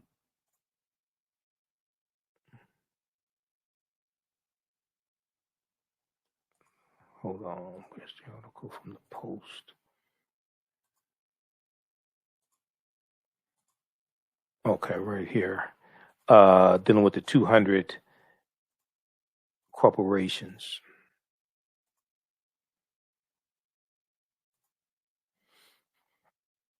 Okay, so nearly 200 companies on Friday joined in a strong statement against proposals that threaten to restrict voting access in dozens of states, in a further sign of corporate willingness to speak out on social justice issues, as Major League Baseball announced that it would be moving this year's summer All-Star game out of Atlanta in response to the passage of Georgia's restrictive voting law. Executives from at least 193 companies, including Dow Chemicals, Hewlett Packard, Twitter, Estee Lauder, and others, urged the protection of voting rights access across the country. Okay, so this is a huge development. This is what happens when you keep the pressure up. And I've said before, we have to leverage our economics to enforce our politics, to enforce our political agenda. You have to have a political agenda before you can enforce one, by the way. Now, there are hundreds of bills threatening to make voting more difficult in dozens of states nationwide, executives wrote in the statement, which also included signatures from the CEO of Under Armour, Salesforce, and Viacom CBS. Now, see, this type of pressure and these bold statements that corporations are now making after the Georgia bill was signed. Okay. This is the type of tone that they were taking in 2015 and 2016 with the transgender bathroom bills. They came out with force. There was forceful denunciation, forceful repudiation of those bills. And they were threatening to cancel conferences taking place in the respective states, and stopping projects taking place in the respective states, things like this. Oftentimes there was some type of economic withdrawal threat Okay, there was some type of economic withdrawal threat that was backing up their bold statements against the transgender bathroom bills. Now we're starting to see corporate America speak boldly against these voter restriction bills. Quote, we call on elected leaders in every state capital and in Congress to work across the aisle and ensure that every eligible American has the freedom to easily cast their ballot and particularly fully in our democracy, the statement said. Okay. Now, the joint statement was organized by Civic Alliance, a nonpartisan group of businesses focused on voter engagement following the deaths of George Floyd and Breonna Taylor and the summer's protests against policing. Companies made commitments to fight systemic racism, including within their own ranks. All right. Now, this raised the bar for expectations among consumers and activists for corporate accountability, building pressure to speak up about public policy and its effect on communities. Now, after Georgia signed into law its Election Integrity Act, which critics say disproportionately affects voting access for people of color, corporations this week came under pressure, which would be last week, because this article is from April 2nd. Okay, so this article is from Friday, April 2nd. So that week ending Friday, April 2nd, corporations came under pressure to speak out before similar bills introduced in nearly every state across the country are passed. So the pressure increased on these corporations to speak out against these bills in other states, because there's 47 states now that were 46 in addition to Georgia, 46 states in addition to Georgia. So these corporations have the ability to stop these bills because they donate to these Republicans in these state legislatures that are writing the bills. They have the power to stop this. All right, so read the rest of this article here from the Washington Post.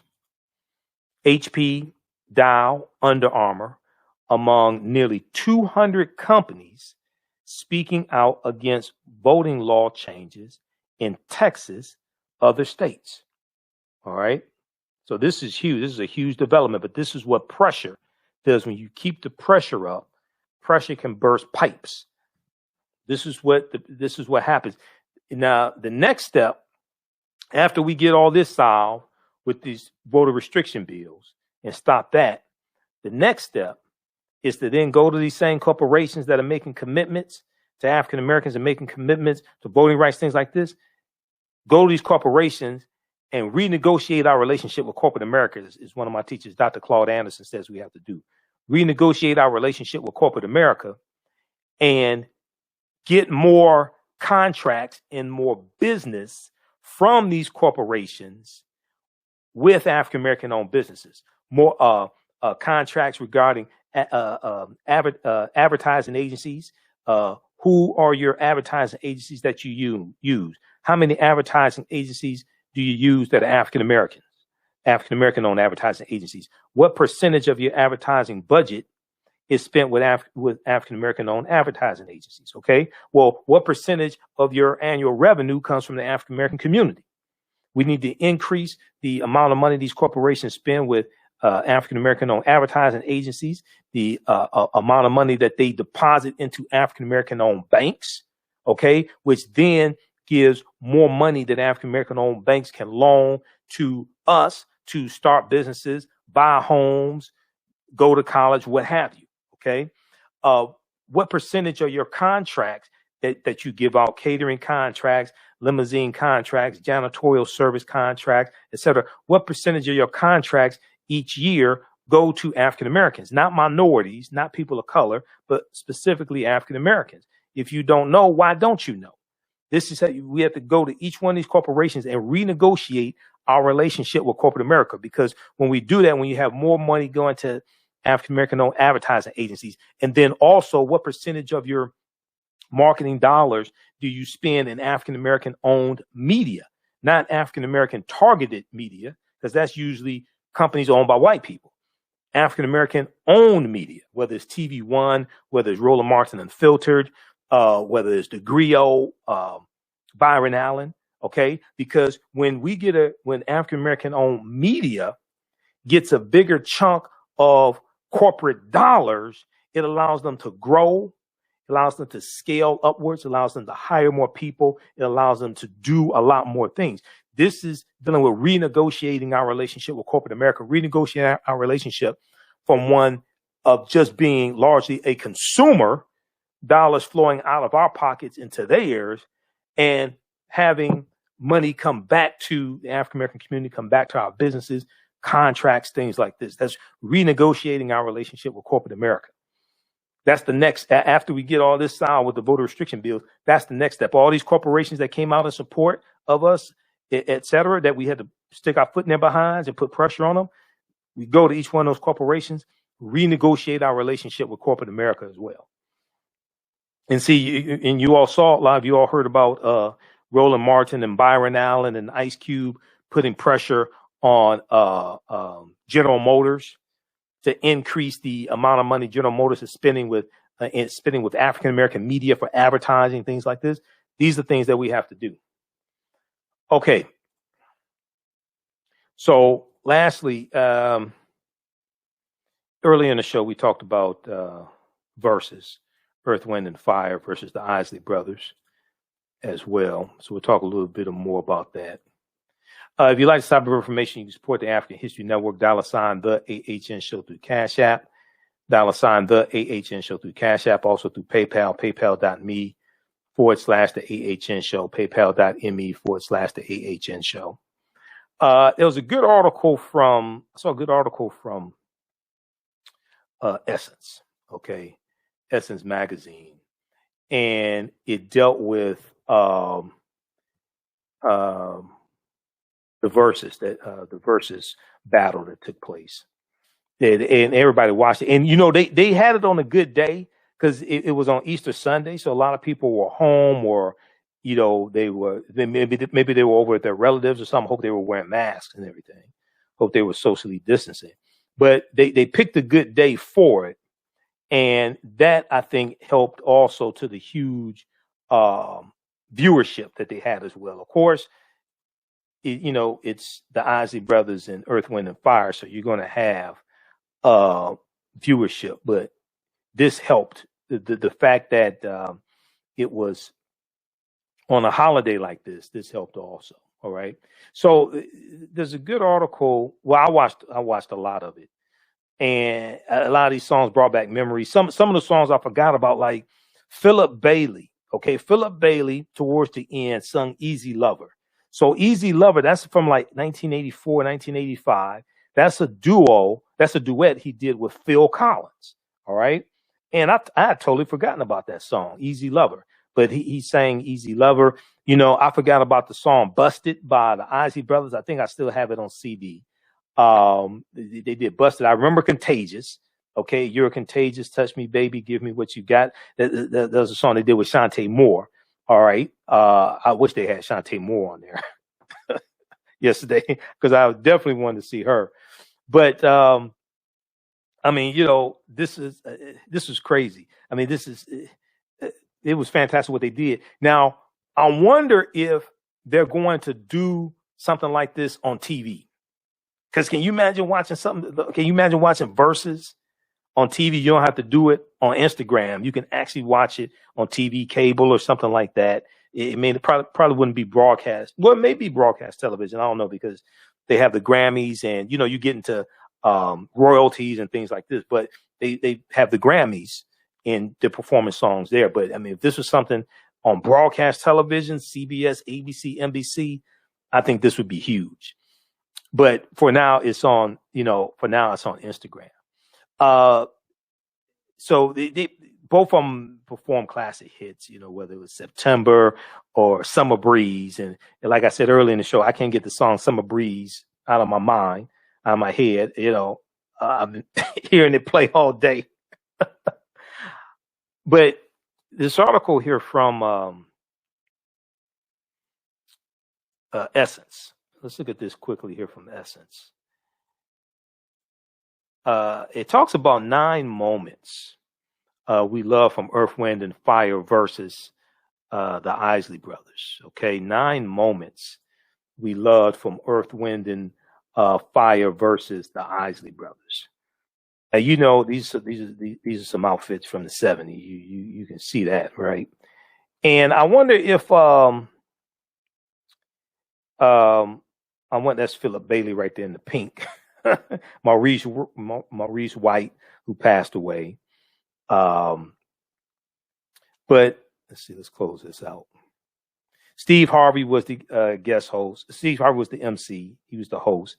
Now, some people were complaining about the story Steve Harvey was telling. I like the stories. I'm a historian. I tell stories. I like the stories because the stories that Steve Harvey was telling also tied into the impact that music has on people and how music impacts people's lives. But the stories he was talking about dealt with a lot of history as well. So, you know, I like hearing stories like that. I thought it was, really good, a really good touch to add that in as well. Now, the virtual competition series was created to celebrate legends, and founders Swiss Beats and Timbaland reinforced that vision by tapping the musical giants to face off. Okay. So they list 9 moments. You can check out the rest of these. Ron Isley's runs, Mr. Biggs and his cane sparkled when performing select singles from the 28 platinum albums he shares with his brother Ernie Isley. 28 platinum albums, man. Come on. 28 platinum albums. There's a lot of artists out right now that think they're like the biggest thing since sliced bread. They're not gonna have 2 platinum albums. So everybody was talking about Ron Isley and his beard, okay? And I think Ron Isley is gonna end up with like a endorsement for a beard for some beard trimmers or something, for like some beard grooming trimmers or a grooming kit. And I think also he's gonna have an endorsement deal for a line of canes like he was carrying. I think he's gonna have an endorsement deal for a line of canes also, because he was looking sharp. Let me see. I took a lot of screenshots. We're gonna try to pull some of those up here. See if I can get some of those up. I posted them here on Facebook, a bunch of them. So we'll try to pull some of those up also. But I want to see the verses I want to see is Kool and the Gang and Kool and the Gang and Cameo. I think that'll be a good verses. Kool and the Gang and Cameo. Okay. Let me see if I can flip over to my Facebook page and let's look at this one here. This is one I took. I took a bunch of them. I have to go through and crop some of them, but this is one that I took. The performing towards the end. I mean, he was looking sharp. Now, he reminded me, you remember the episode of Sanford and Son when they had Fast Fanny and and they had the party after Junior Cooper's funeral, and Fred had his Superfly suit on, right? That's what Ron Isley remind me of. He reminded me of Fred Sanford with his Superfly suit on. Let's see. Can we zoom in on this? How we do this? Okay. And then we'll save this picture also.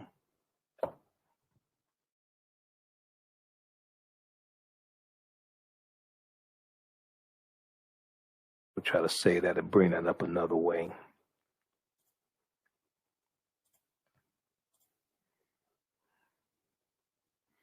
But it was a good night for like real music.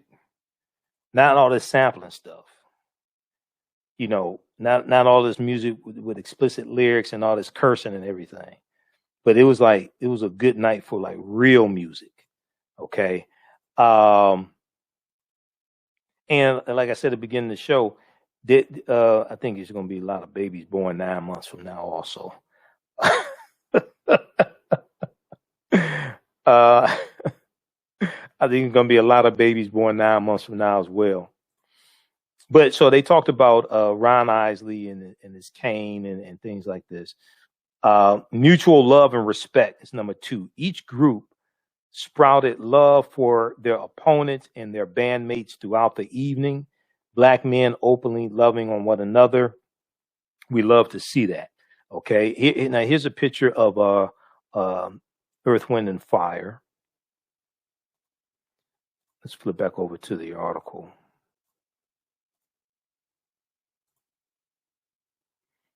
And I'm going to have to pull out, I have Earth, Wind, and Fire's greatest hits on CD. Okay, I'm going to have to pull that out and pull out the Isley Brothers' Contagious. I have that on CD also. Earth, Wind, and Fire performing the national cookout anthems. Okay, now these are not pictures from the actual verses. These are some other pictures. But I took pictures, I took screenshot verses, so I have some of those. I have to go through and crop some of them. Let's see if we can pull up another one here. Let's see. Oh yeah, this is one. So I posted on Facebook. I said I want to be a cool old man in like 20 years, like Ron Isley. Okay.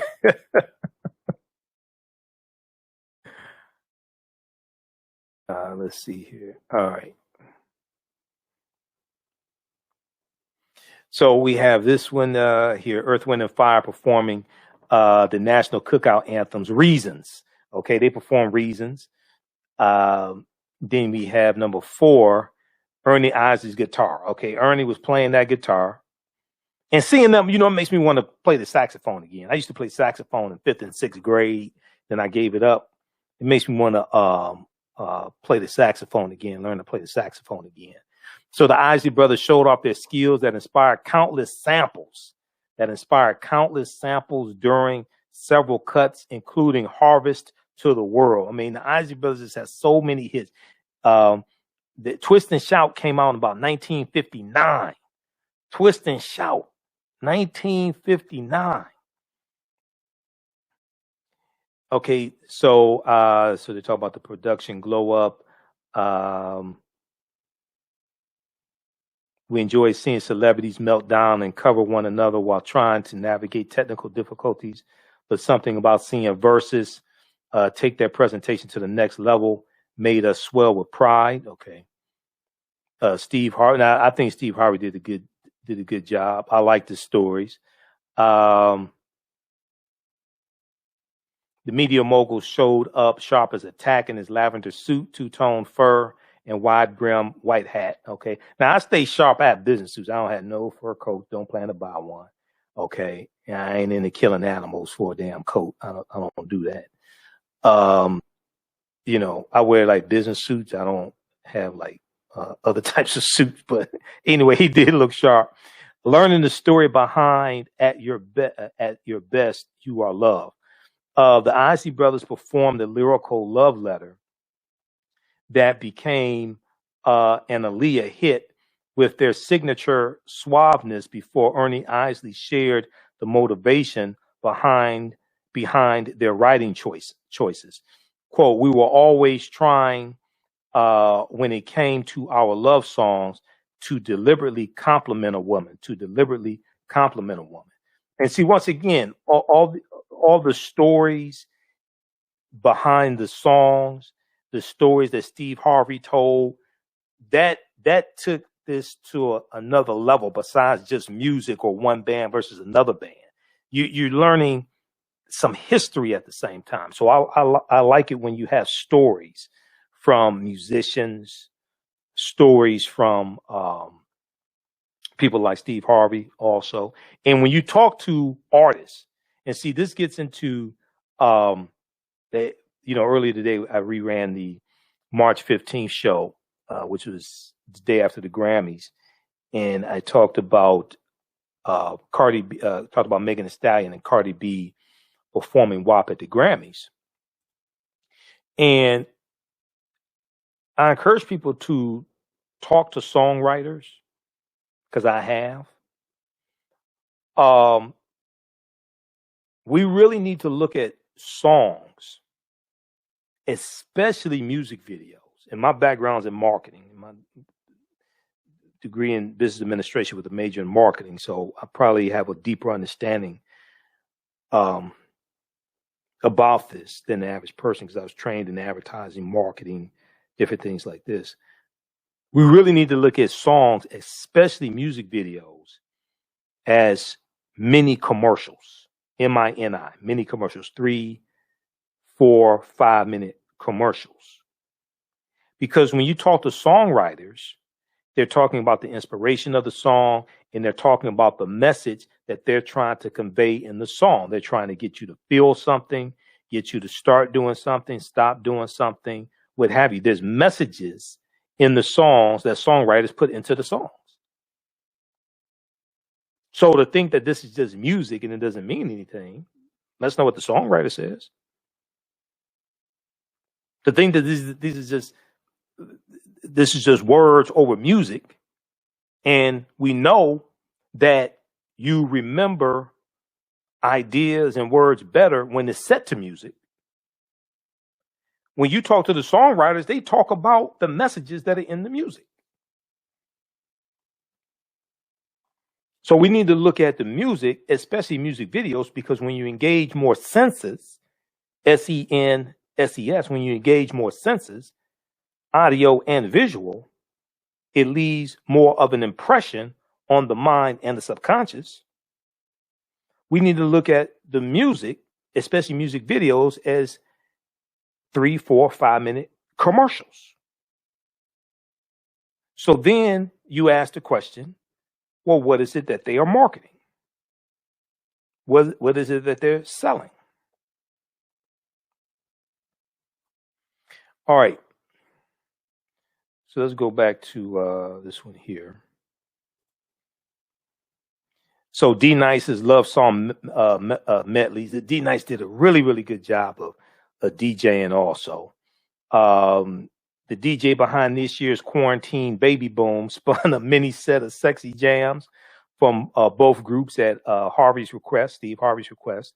The salute to old school baby making music was so smooth that Harvey leapt out of his seat to serve Carrero during Earth, Wind, and Fire's Would You Mind? A lot of y'all was conceived on that, he quipped, right? The surprise group finale. Earth, Wind, and Fire joined the Isley brothers for a duet of the legendary For the Love of You, Part 1 and 2. They even let Steve Harvey sing a few bars in between stretches of pouring out a little liquor, right? So that was I'm gonna go back and see if I could watch that again. That was a hell of a Verzuz. Earth, Wind, and Fire versus the Isley brothers. Now, many people are saying the Isley brothers won.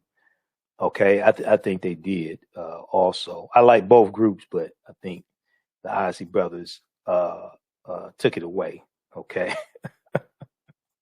But regardless of which group you like, I think I didn't see any Facebook posts or any social media posts or anything like that from anybody who said they didn't like it at all. Okay, I didn't see anything like that, right? So I'm looking forward to the next one. I know they already have the next one scheduled. I want to see Kool in the Gang versus Cameo. Okay, so I need to call somebody. I need to contact somebody. That's what I want to see. Kool in the Gang versus Cameo. I also want to see Apollonia 6 versus the Mary Jane Girls. I want to see that as well. Apollonia 6 versus the Mary Jane Girls. I have to think of some more verses that I want to see. Also, I want to see like some real groups. Okay, you know, the Temptations and the Four Tops. That'll be good. Okay, whoever the Four Tops have with them. I think Duke is still with the Four Tops. But you know, some classic groups. You know, a good versus would be Smokey Robinson versus Stevie Wonder. That'd be a good versus right there. Two master songwriters. Okay, two master songwriters. Smokey Robinson has written over 1,000 songs. All right, two master songwriters. Smokey Robinson versus Stevie Wonder. That'd be a hell of a versus. All right. Well, hey, look, if you like this type of information, also you can support the African History Network. $ the AHN Show through Cash App. $ the AHN Show through Cash App. Also through PayPal.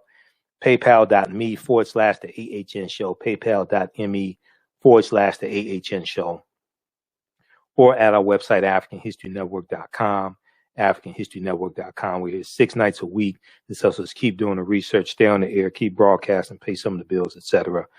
When you do it through Cash App, be sure to type in $ the AHN Show, SHOW. $ the AHN Show, SHOW through Cash App. And it'll say Michael and then have my picture there. You can still register for the online course that I teach also, Ancient Kemet, the Moors, and the Ma'afa. Understanding the Transatlantic Slave Trade, what they didn't teach you in school. Ancient Kemet, Kemet. Ancient Kemet, the Moors, and the Ma'afa. Understanding the Transatlantic Slave Trade, what they didn't teach you in school. This is a 8-week, but this time around it's going to be 9 weeks. It's a 9-week, 18-hour online course that I teach. We deal with thousands of years of history, and we deal with what led up to the Transatlantic Slave Trade taking place as well. Okay, so I teach the class on Tuesdays, 8 p.m. to 10 p.m. Eastern Standard Time. Tuesdays, 8 p.m. to 10 p.m. Eastern Standard Time. And I do a PowerPoint presentation. We have book references, articles, video clips, everything. All right, and we just finished dealing with some of the history of the Moors in Europe, the African Moors in Europe, to take the teachings of ancient Kemet, of ancient Egypt, out of Africa into Europe, and these teachings bring Europe out of the Dark Ages. I do the classes live, okay? And all the sessions are recorded, so you can go back and watch it over and over again. So you can ask questions during the live class through the live text chat, and you can. All the sessions are recorded, so you can go back and watch them, over and over again. You can watch them around the world. So as soon as you register, you can watch last week's class. All right. And a few weeks ago, our guest speaker in the class was Dr. David Imhotep, author of the book, The First Americans Were Africans, Documented Evidence. Okay. Dr. David Imhotep, who wrote this book. And we talked about the African presence in the Americas going back thousands of years ago, and his new book, which should be out any day now. And then also our guest speaker the week before that was cultural anthropologist Sister Nubia Wardford. Sister Nubia Wardford, who's a cultural anthropologist. We dealt with the origins of ancient Kush and African queens of antiquity. Okay. All right. Eric says a good versus would be SWV versus En Vogue. Yeah, that'd be good. SWV versus En Vogue no. SWV is aren't they supposed to go up against Escape? I want to see that too, because I like both groups. They have some fine women in those groups too. I want to see SWV versus Escape, but I like to see SWV versus En Vogue as well.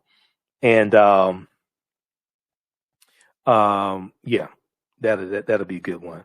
Or they may do Salt and Pepper versus En Vogue, even though those are two different styles. But they did do What a Man together.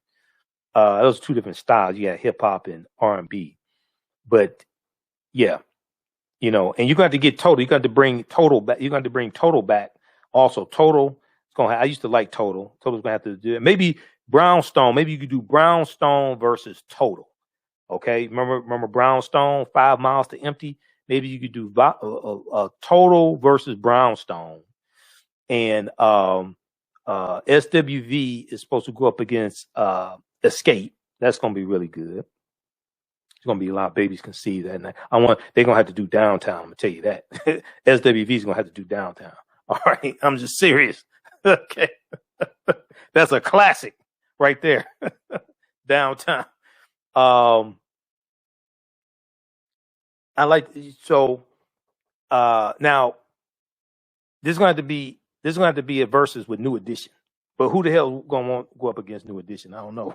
Because they have a lot of hits. New Edition has a lot of hits, man. And then they could do the hits from LSG. They could do the hits from BBD.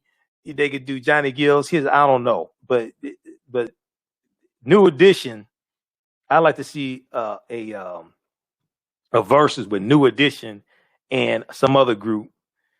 I don't know who would have. Oh, you know what? Okay, this may sound crazy, but at one point I think they had the same manager. I think it was Maurice Starr. How about New Edition versus New Kids on the Block?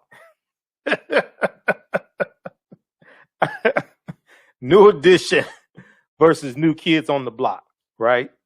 Then, I mean that is I think you probably get 500,000 people watching that. New Edition versus New Kids on the Block.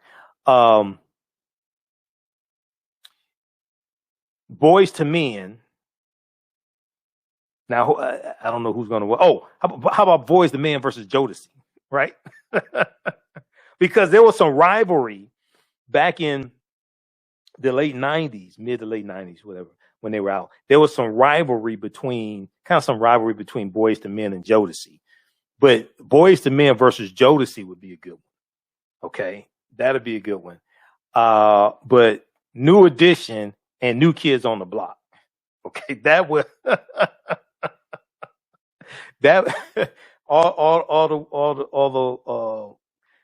the women used to go to the New Edition concerts, all that stuff. They're now like 40 years old, what have you, still trying to Maybe I shouldn't say they're still trying to fit into the same dresses they were wearing back then, but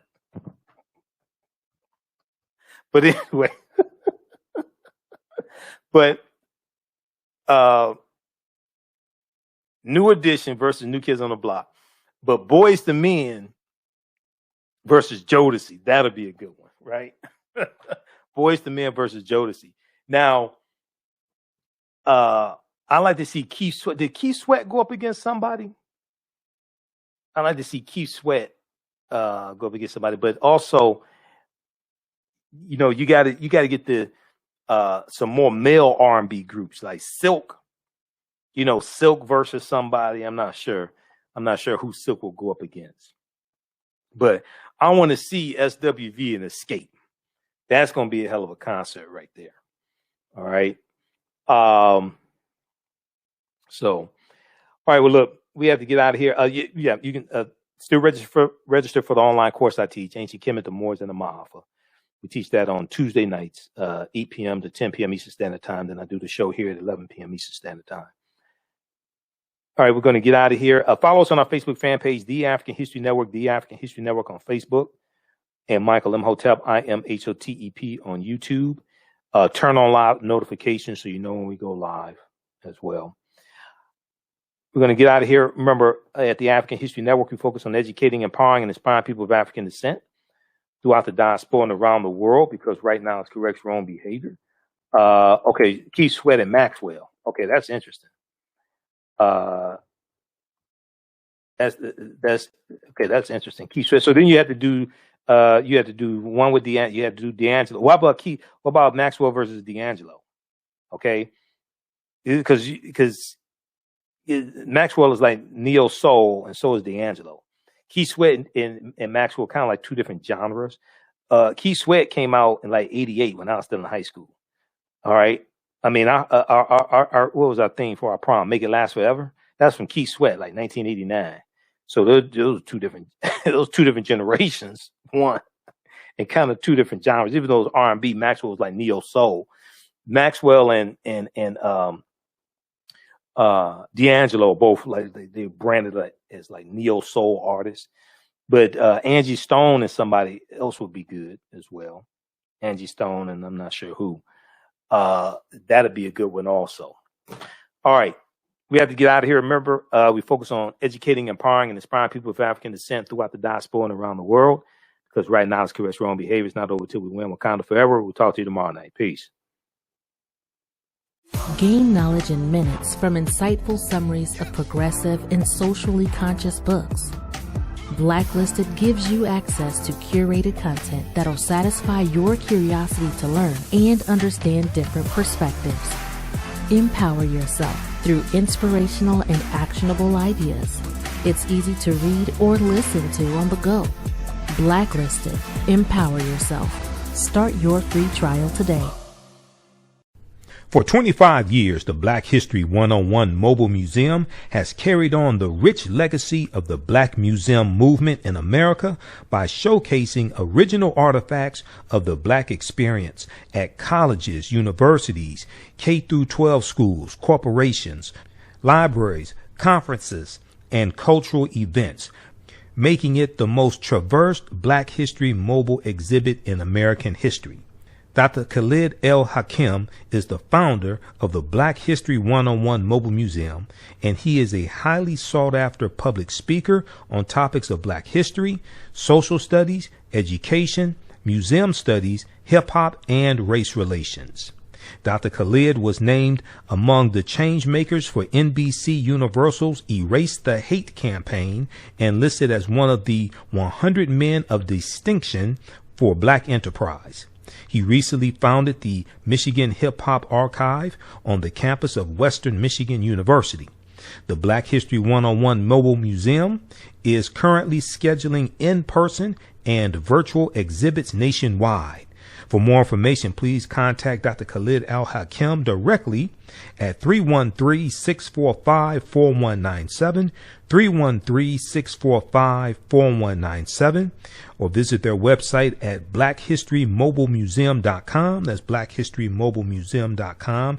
You can also email him at bhistory101@yahoo.com, bhistory101@yahoo.com. Hi, I'm Joel Wilson, President and CEO of JCW Computer Consulting, LLC, a technology implementation firm with over 20 years of satisfying customers.